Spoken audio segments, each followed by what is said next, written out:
Assalamualaikum. So today I'm going to make a video about an Umrah tips for those of you who have never gone for Umrah before, because if you have, then you understand what I'm talking about, and I'm sure you would agree. And if you haven't gone in a long time like I did, there was a gap of 16 years between when I first went and the last time I went. A lot of things have changed since then. So I hope this will help you, especially if this is your first time going for Umrah. You will thank me for this. Okay, my first tip would be to spend that extra 1,000 or 2,000 ringgit to get that package that's close to the Haram. As in, there, you know, when you sign up for your Umrah package, there's always like a basic package. So in Medina it's fine because there are a lot of hotels nearby the Masjid Al Nabawi that's quite well priced, not very cheap, but most of them are well priced. But the one that makes the biggest difference is the hotel that you will be staying in Mecca. So Masjid Al Haram is currently undergoing like a long-term construction, so a lot of hotels that are not so close before are going to be far away, because the smaller hotels nearby the Masjid Al Haram are all torn down.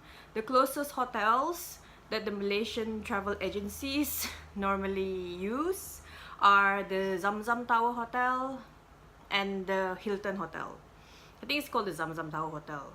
There are like 5 other hotels inside the tower, but the Hilton has like 6 different towers all for itself. So it's either one of these hotels. So normally packages for these hotels are around 7,000 ringgit. The basic package is usually around 5,000, and normally you stay at a hotel like 700 meters away from the, I think, yeah, like 700 meters away from the Haram. They would say like 450 meters, but it's actually around 400 to 700 because you'll be going through construction sites. Like construction sites, you will not be able to go back and forth as quickly as you can, as quickly as you would want, or as conveniently as you want. So it is definitely worth it, especially if this is like your first time going, or if this is your only time going. Unless you can afford to go every year for Umrah, chances are this is probably your first time going and you will not be going again very soon. Or, you know, after this trip, like you're not planning your next trip already, right? Because it's not cheap. And for women 44 years old and below, you need a mahram.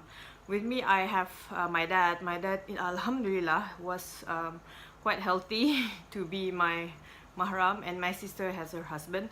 So if you're a single woman, then you need someone to go with you, unless you're 45 years old and above. So maybe I'll go next when I'm 45 years old. It's worth it, definitely, to get the package that's close to the Haram. If you're staying at the Hilton or the Zamzam Tower Hotel, it's less than 100 meters to the Kaaba itself. It's like 90 meters to the entrance, to the nearest entrance of the Masjid Al Haram. It's definitely worth it. So my second tip is, usually once you just arrive to Mecca, I mean, not usually, you will probably do this. You will be doing your Umrah immediately as you enter Mecca, and most probably it's like in the middle of the night. So by the time you finish Umrah, it will be like 3 a.m. in the morning, and it's very, very normal. Even if you left, even if you came from Medina and you left at 2 p.m, is what happened to us. So we arrived in Mecca like 11 p.m. at night.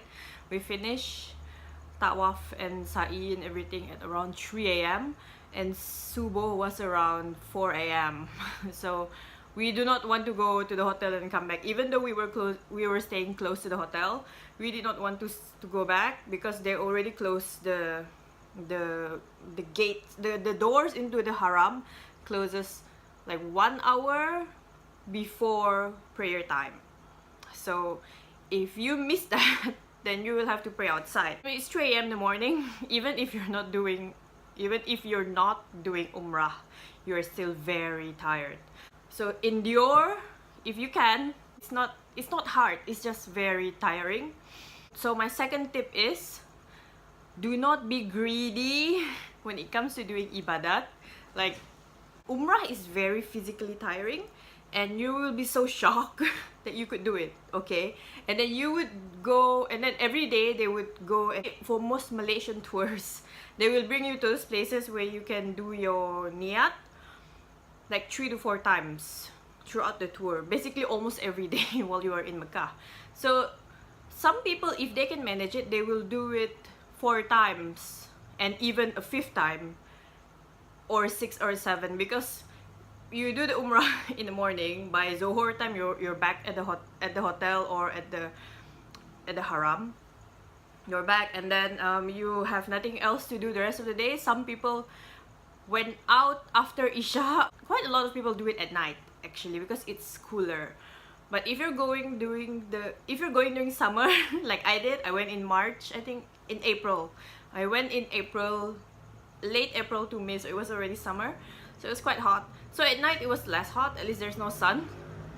But if you're going during the cooler months like right now, then it's fine any time of the day, I guess. Even though the sun will still hit you, it's not as hot. It will still be very dry. But anyway, and then you will feel like you can do it. Like, oh my god, I can do 5 Umrah. Like, even though you have never exercised a day in your life, suddenly you could perform Umrah 5 days in a row. So do not be shocked if by the time you leave Mecca, if the last day you're in Mecca, you suddenly find yourself out of breath, or suddenly you're sick and you cannot move. So that's why, do not be greedy. If you feel tired, do not feel forced, do not feel pressured. Nobody will force you to do Umrah those extra times. You know, back in the day, it takes days to perform just 1 Umrah. So now with technology, we can do like 3 or 4 or how many times you can do it in a day. But do not overexert yourself and just take it easy. Instead of doing Umrah, go for tawaf. Do Sunnat Tawaf, where just go around the Kaaba for 7 times. It's actually better to do that than for you to force yourself on Umrah, because for me, right, we always finish Umrah at around after Zohor, and like we're so tired, the rest of the day we're so tired, we just sleep after that. We go for lunch after Zohor, we go lunch at the hotel, and then sleep until Asar. And then Asar time, if we can wake up early enough to make it into the Haram, we'll just pray at the hotel. The Hilton is connected to this mall, and this mall has like a little surau, and it's also part of the Haram, so people pray in the surau following the Imam in the Haram. So that's where we prayed, in the mall. So according to Imam Shafi'i, that's not part of the Jama'ah already, but because, you know, so we just follow them anyway. So anyway, don't be greedy. Rest. Take your time to rest and take it easy. Go for the visiting. Go for the visiting, and then go for the prayers, like the 5-time daily prayers at the Haram as much as you can. But do not feel forced to do Umrah, and do not force yourself to do it if you feel like your body can't take it. It's like a 10-day trip. You have to stay healthy for the rest of the trip, because you're doing different things every day. So you have to stay healthy at least until the end of the trip. Even the locals would say that, because the weather is different. The weather is different. The food is different. The water is different. Everything is different. Your body is adjusting. Don't force it. Don't force it any more than it is comfortable and is safe for you.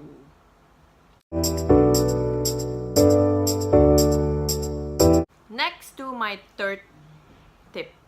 My third tip is to wear practical clothing, like what I'm wearing right now. Do not wear things that are too extravagant, things that are hard to remove. Like, if you try to be a fashionista, just don't. Not practical. Nobody cares. It will make it very hard for you to take wudu and for you to pray, because the main reason that you're there is to pray. So you can wear what I'm wearing right now. I'm wearing a crumple shawl, just one pin here and one here, and I don't have to iron it. This dress is wudu friendly. Like,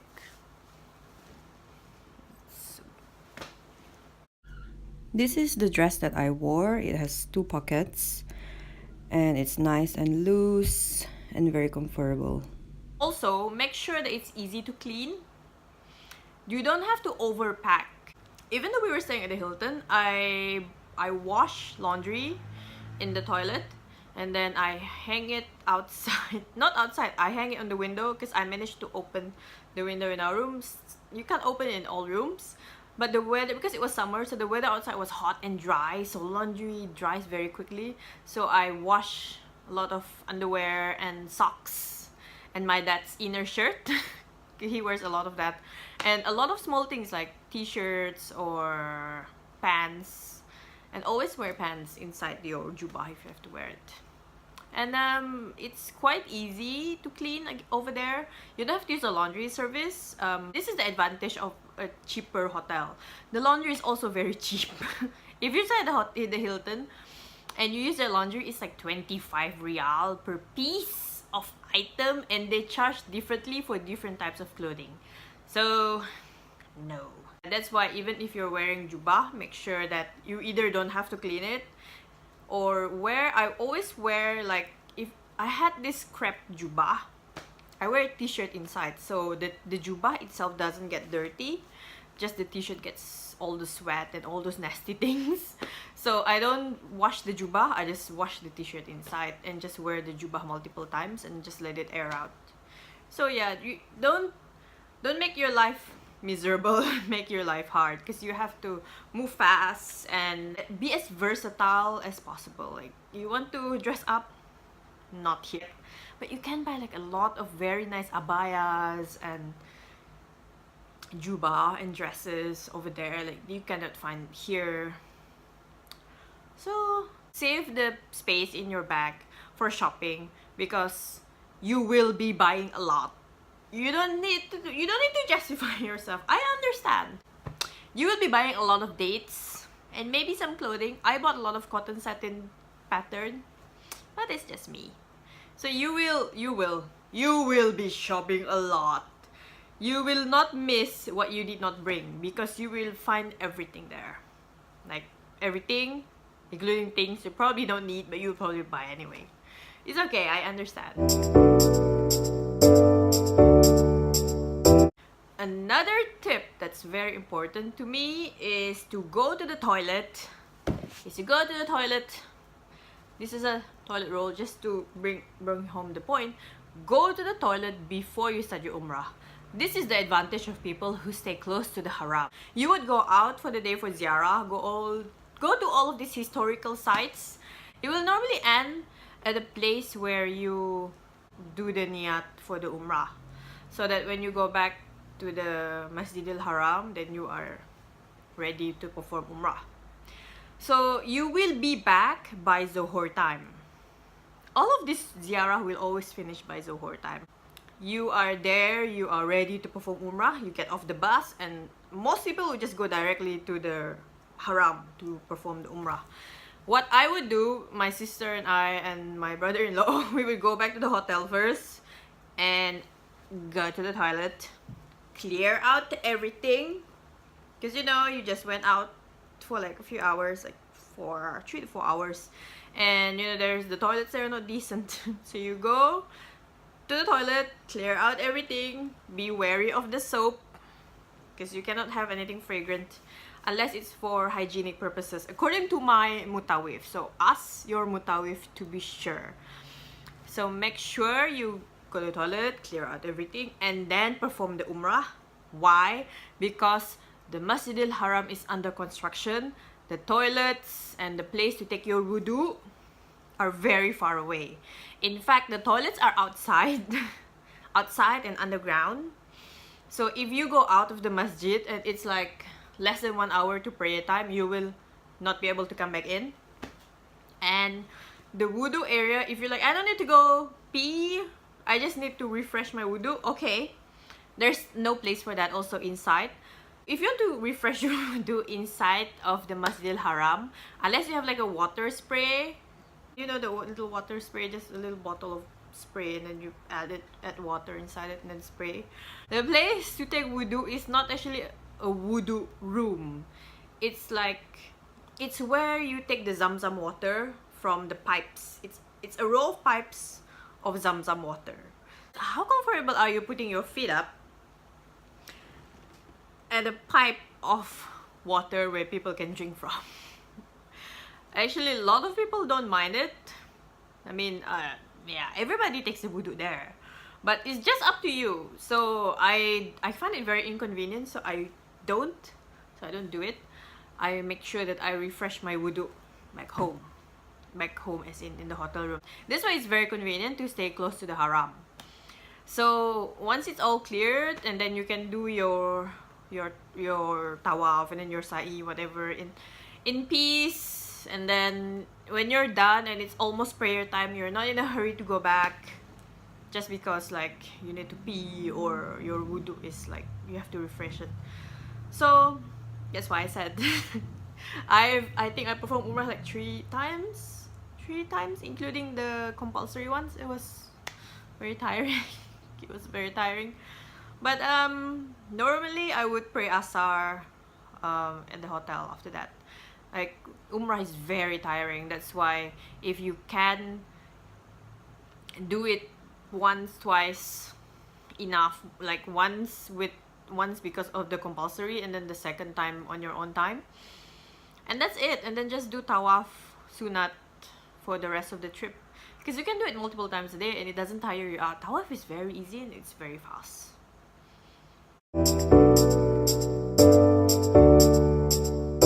My 5th tip, but not my final tip.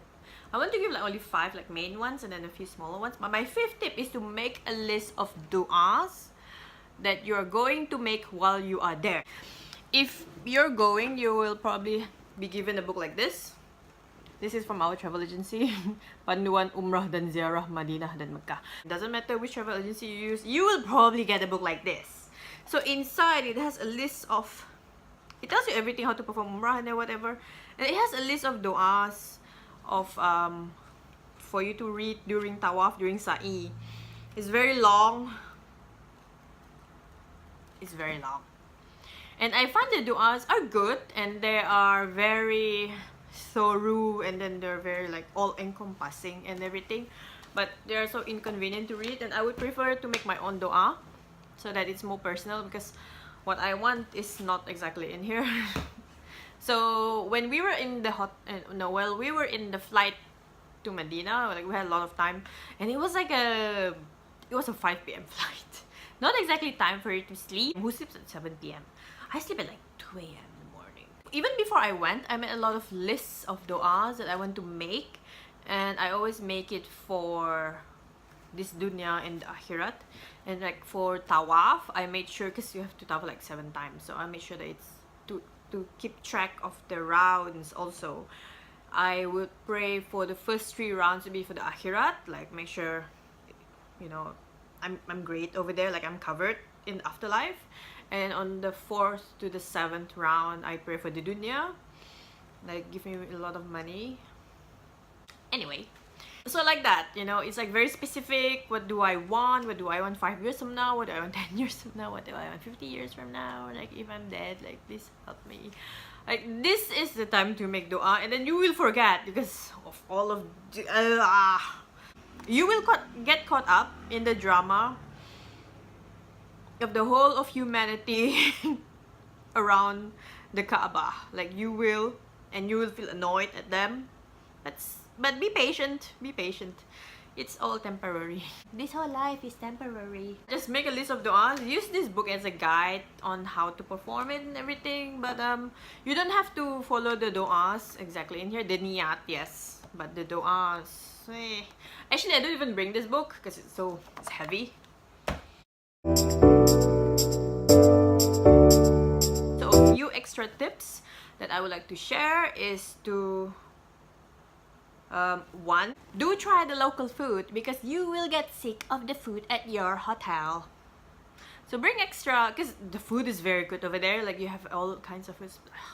All kinds of food. Like, I go shopping at the supermarket over there. Like, people go shop at all of those little shops along the roads. Like, they're nice. They have a lot of really good stuff. Like, I bought this in Medina. Like, you can bargain, haggle, whatever over there as much as you can. But I spend a lot of my time and my money on food. Oh my god, I go to the supermarket and I just shop. I just shop a lot of food. Not for me to eat. Okay, some for me to eat, but mostly for me to give away as charity. Like, when I go there, I go to the masjid, I'm like, hey, halal, food, you know, and then people just come and get it. Unlike some people, I don't record those things. Also, I think they are banning selfies now at the Kaaba, which is good. I hate it when people take a picture. Oh, we're at the Kaaba right now, alhamdulillah, and then take a photo, take a selfie, and then they post it on social media and like showing off, and all of your pahala is burned. I hope it was worth it. Another small tip is to bring your own medicine. I bring Clarinets because I get flu all the time, so I always bring Clarinets and cough syrup and sore throat drops or any kind of medicine for sore throat, because these are the things that you normally get. You get a cough and sore throat because it's so hot over there, so hot and dry. And I got really bad cough when I go back. And the medicine there is so expensive and you might get the wrong one. Just bring your own medicine, the one that you're used to. Just prepare, you will have a cough. Like 90% chance that you will have a cough. So just prepare cough medicine, the one that works for you. And so when you start feeling that tickling in your throat, you just take it. Don't wait, just take it. Just take it. Just chuck the whole thing. Okay, don't chuck the whole thing, but you know what I mean. Another tip that I want to share, like, is to improve your salat before you go. Improve your recitation, especially before you go. Make sure everything is like top notch, because you will be there to pray, right? That's like all of your daily activities will revolve around praying in prayer times. So why not, right? I mean, what other time is it better than now to improve on your prayers? And of course, lastly, enjoy your time there. Take your time to explore, to get used to the environment, and you will get culture shock, especially if you haven't been overseas before or you have never been to an Arab country. You will get culture shock, but just have an open mind. Just have an open mind. People will, random strangers, especially like old women, will suddenly kiss you. I know I'm cute, but really, like, why? Do you want me to kiss you back? A lot of weird things like that. My cousin gets kissed by an old woman suddenly, and I get a hug. I get hug often. People give me free stuff, and you will get free food there often also. But people there are generally nice. The general attitude of the Arabs is that they're very generous, and they're not like the softest people in the world, but they're very generous. If you want to do some charity, ask your mutawif how to do it. Instead of giving random people money, give it to the staff, give it to the workers at the Masjid al-Haram or the Medina or at the Masjid al-Nabawi, and give it to the staff there, the people working there. It's better. I mean, if they ask you, they won't ask you for money, but they know where to stand to receive money. So yeah, and I hope you benefit from all my tips, and enjoy. Like, seriously, enjoy it. Most probably will not go there again in the near future. Do as much ibadah as you can. Like, just live at the Masjid al-Haram. If you can, they won't kick you out for sure. So that's it from me, and thank you for watching, and I will see you again in our next episode. Assalamualaikum warahmatullahi wabarakatuh.